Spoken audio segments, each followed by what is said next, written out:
እንደዚህ ከመናቆር እንደዚህ ከመነጋገር አጉላጉል ነገሮችን እየተነጋገራችሁ ልባችሁን ከመስበር ግን እርቅን የመሰለ ነገር የለም፣ ሰላምን የመሰለ ነገር የለም። እና ሀይሚና ብሩኬ ሁሉን ነገር እርግፍ አድርጋችሁ ጥላችሁ ወደ ሰላማችሁ ብትመለሱበት መልካም ነው።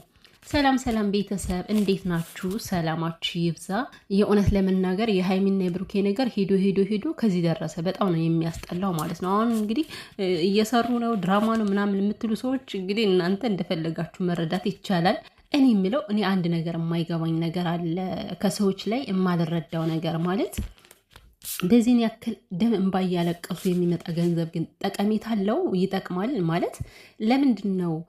እኔ እንጃ። ነገን እንኳን የመኖራችን ዋስትና ሳይኖረም ማለት ነው ዛሬ እርግፍ እንደዚህ ጠብ ብለን እያለቀስን የምንሰራው ሚዲያ ላይ ወተን ድራማ ነው ለምትሉ ሰዎች ነው የምላችሁና ሀይሚ እንግዲህ በቲክቶኳ ላይ ራሱ የለቀቀችው ቪዲዮ እንዳለቀሰች ግልጽ ነበር። አልቅሳለች። ማታ ላይ አልቅሳ ነው አይኗ እንደዛ ያበጠውና እናንተ ግን አወዛጋቢ አላለቀሰችም፣ ይሄ ምንድነው ፊልተር ነው ምናምን ትሉ ነበረ። ሀይሚ ልቧ ተሰብሯል። ልቧ ተሰብሮ አዝና ነው እያለቀሰች ያለችው አሁን ላይ እና አሁን ይሄንንም ድራማ ነው ብላችሁ ልታልፉ ነው። ኤኒዌይስ እናንተ እንደፈለጋችሁ ማሰብ ይቻላል። እንግዲህ ሀይሚ ዛሬ ወስናለች። በቃ እቃዬን ማውጣት ፈልጋለሁ እያለች ነው ማለት ነው። ያው አዲስ አበባ ላይ እንግዲህ ምርጥ የሆነ ቤት ተከራይተው 1 ወር እንኳን አልሞላቸውም እኮ በእውነቱ በጣም ያስጠላል። ግን አቤት የሰው ክፋት ግን ማርያምን 1 ወር እንኳን በስነ ስርዓቱ ሳይኖሩበት ይኸው መጥተው ሰላማቸውን እንድፍረስስ አደረጉት። አሁን ላይ ደግሞ እቃ ላወጣ ነው ብላለች ሀይሚ ማለት ነው። በነገራችን ላይ ማለት ነው አንዳንዴ እንደዚህ አይነት ነገር ሲፈጠር ወይ ለተወሰነ ጊዜ ዝም ማለት ይሻላል። በተቻኮለ ነገር በተቻኮለ መንፈስ ውሳኔዎችን መወሰን ዋጋ ያስከፍላል ማለት ነው። አሁን ሀይሚና ብሩኬ እንደዚህ በሆኑበት ሰዓት እሷም ጸጥ ቢሉ ጥሩ ነበረ። ግን ሁሌም እየተገናኙ የሚናገሯቸው ንግግሮች ልባቸውን እየተሰባበሩ አጉላጉል አማርኛዎችን እየተነጋገሩ ጉዳት ከራሳቸው ላይ ያደረሱ ማለት ነው። እንግዲህ በቀላሉ ተነጋግረው መግባባት ሲገባቸው ግን አልቻሉበትም። እሷም ታከረዋለች፣ እሱም ማከረረው። አለቃውን ወደ ጭራሽ ወደ መለያየቱ ደረጃ እየደረሱ ነው። ግን ፈጣሪ እውነተኛ ፍቅር ካለ ከልባቸው እኔ እንደማይለያዩ ነው ማምነው።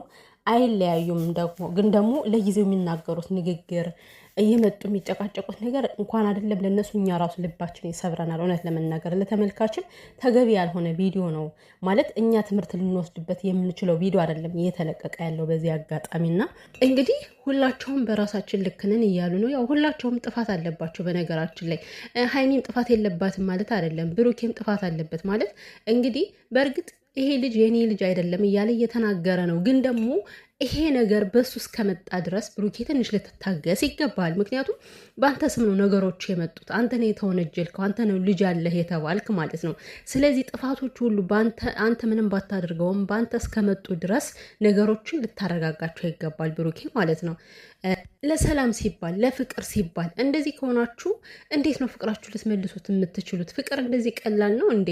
በቃ ቻው ቻው ተባብላችሁ የምትለያዩት ነገር ነው? ይህን ያህል ጊዜ ያሳልፋችሁ እና ብሩኬ እባክህን ተረጋጋ። እውነት ሁላችሁም እልክ ላይ ገብታችሁ እኔ እንጃ የነ ቶሎ ቶሎ ቤት ግድግዳው ሰንበሌጥ ይባላልና ማለት ሁላችሁም እልክ ከተጋባችሁ መካከላችሁ ገብቶ ማነው ሊያስታርቅ የሚችለው? አንዱ ሰው እልክ ሲገባ አንዱ ሰው መታገስ አለበትና ለማንኛውም ብሩኬ ትዕግስቱን ይስጥ፣ ታገስ ማለት በቃ ተረጋጋ፣ እልክ ውስጥ አትግባ።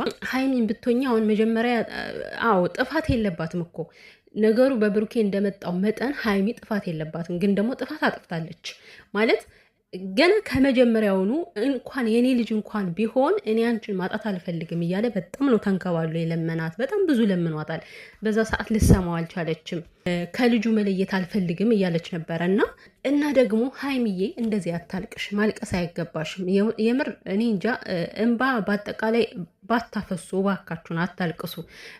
ምንም የሚያመጣው ነገር የለም እውነት ራሳችሁን ከመጉዳት ውጭና ሀይሚ እንደዚህ አታልቅሽ የኔ እናት ተረጋጊ። በመጀመሪያ አሁን አንዳንድ ነገር የምትናገራቸው ነገሮች አሉ ማለት የሆነ ስትፈርዱ ሚዛናዊ የሆናችሁ ፈረዱ። አሁን ሀይሚ የሆነ ጊዜ ላይ ወደሱ ቀርባ ነበር አይደለ? ለምሳሌ የራት ልጋብዝ ምናምን ብላ የራቱ ጊዜ ላስታውሳቸው፣ የራቱ ጊዜ ማለት ነው ወይን ምናምን አዘጋጅታ የጠበቀችው ጊዜ ማንን ለመበቀል ነበረ? እዩን ለማስቀናት። እዩ እንደዛ ብላ ስለመጣች እሷን ለማናደድ ነበር የመጣችው። ግን ብሩኬ ሲመጣ ንዴቷ መጣባትና ነገሩ ሁሉ ለእዩ የታቀደው እቅድ ተረስቶ ከብሩኬ ላይ ነው የሆነው። ማለት ስትናገራቸው የነበሩ ነገሮች ብሩኬን እየጎዱት ነበር በሰዓቱ። እሷ ግን ማድረግ የነበረባት ብሩኬን በስነ ስርዓቱ እያስተናገደችው ያችኛዋ እንድትቃጠል ነበር ማድረግ የነበረባት። ግን እሷ እዛ ላይ ነገሩን ስታየው ብሩኬ በቃ ያ የተፈጠረው ነገር እየመጣባት ነገሩ ተቀይሮ ከብሩኬ ላይ ሆነ እና በዛ ሰዓት ስትናገራቸው የነበሩ አሽሙሮች አናደውታል። የቀረብሽበት መንገድ ወደ እኔ ልክ አልነበረም፣ አሽሙር እየተናገርሽኝ ነበረ ነው ያላት። ዛሬ እንግዲህ እሷ ሀይሚ በራሷ በኩል ልክ ነኝ ብላ ነው ያሰበችው፣ ግን ቪዲዮን ስታዩት ደግሞ ልክ አልነበረም። እዩን ማናደድ የነበረባት በዛ መልኩ ብሩኬን እየተናገረች ምናምን አልነበረም። እች እዩ የምትባልማ እኔ አሁን የታባቷ ጠፋች። እውነት ለመናገር የት ጠፋች? አሁን ድምጿ ጠፍቷል እኮ ልም ብላ። እንደዚህ ሲፋቀሩ የነበሩ ልጆችን ምስቅልቅል አድርገሽ ምስቅልቅልሽ ይውጣና እና ለማንኛውም ሁለታችሁም ተቆሳስላችኋል። በቃ አንቺም ተናግረሻል፣ እሱም ተናግሯል። አሁን እዚህ ጋር ከሊንጹ ምንም አይባልም። ሁላቸውም ድብን አድርገው ነው የተነጋገሩት። እንዴት ነው አጉል ነገሮችን ተነጋግረዋል በቃ በሰዓቱ። ነገር ግን ያ ሁሉ ቀርቶ ያው በፍቅር መካከል ብዙ ነገር ይፈጠራል። ማስተዋል አድሏችሁ ያንን ነገሩን ትታችሁ መልካሙን ነገር ካሰባችሁ ወደ እርቅ የማትመጡበት ምንም አይነት ምክንያት የለም። አሁንም ቢሆን ሀይሚ አላምንም እያለች ነው፣ ሙሉ በሙሉ አላምንም እያለች ነው። አሁን ለምሳሌ ፈጣሪ አያድርገውና አሁን ተመለሱ ታረቁ ምናምን ፍቅር ሆኑ ፈጣሪ አያድርገውና ማለት ነው የብሩኬ ልጅ ቢሆን ሀይሚ ተነስታ ልትሄድ ነው። አስቡት እንግዲህ ከባድ፣ አሁን ነገሩ በጣም ከባድ ነው። በጥርጥር ደግሞ ህይወት ሊመራ አይችልም። ሀይሚዬ የምሬ ነው። እየተጠራጠርሽ የምትኖሩ ይኑሩ፣ አንቺንም ጎድቶ ሌላውንም ጎድቶ ነው የሚያልፈው ማለት ነው። አሁን ባለፈው ምን ብላ ነበር ሀይሚ? እውነት ለመናገር እኔ ዛሬ ስታለቅስ አሳዘነችኝ። በቃ ማለት በቃ ልጁን ቢወለድ ምንም ችግር የለውም አምኜ ተቀብያለሁ፣ ከዚህ በኋላ ምንም የሚረብሽን ነገር አይኖርም ብላ ነበር ባለፈው። ግን ዛሬ የተናገረችው ደግሞ ሙሉ በሙሉ እምነት የለኝም አለች። አሁን ይሄ ነገር ወደ ብሩኬ ሲመጣ ደግሞ እንዴት አታምነኝም? ሳታምነኝ ነው ወይ ከኔ ጋር የምትኖረው አይነት ነገር ይነሳል ማለት ነው። አያችሁ አንዳንዴ እነሱ ራሱ የሆነ ከንግግራቸው ላይ የሚሳሳቱት ነገር አለ። እሱም ይሳሳታል በንግግር፣ እሷም ትሳሳታለች በንግግር። ግን እኔ ማለት የምችለው ፈጣሪ ሰላማችሁን ይመልስላችሁ። በዚህ መንገድ ባትቀጥሉ መልካም ነው። ከዚህ በላይ ባትቆሳሰሉ። ምክንያቱም እስከ ዛሬ ድረስ የገነባችሁት ነገር ቀላል ነገር አይደለም። ከዚህ ለመድረሳችሁ በጣም ብዙ ዋጋ የከፈላችሁ ሰዎች ናችሁ እና ከሀይሚም ላይ ከብሩኬም ላይ ነው ጫና የሚበዛው። ከዚህ ላይ ከአንድ ሰው ብቻ አይደለም ጫና የሚበዛው።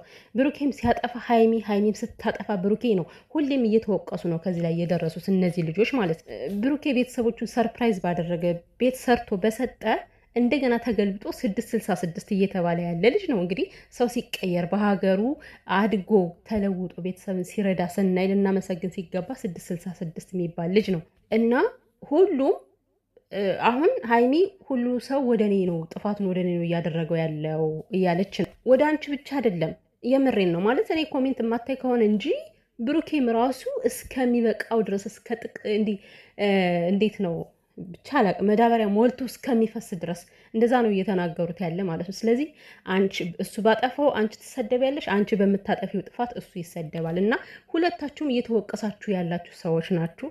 ይሄን ነገር ደግሞ መቀነስ የምትችሉት እናንተ ናችሁ። እሱንም ሰላም በመፍጠር ወደ ሰላም በመምጣት ነገሮችን እርግባ አድርጋችሁ ነገሮችን ተወታ አድርጋችኋቸው ሁሌ ነገሩን እያሰባችሁ የምትሄዱ ከሆነማ ምኑን ፍቅር ሆናችሁት። ሲቀጥል ደግሞ ፍቅር እምነትን ይፈልጋል። መተማመን ግድ ነው።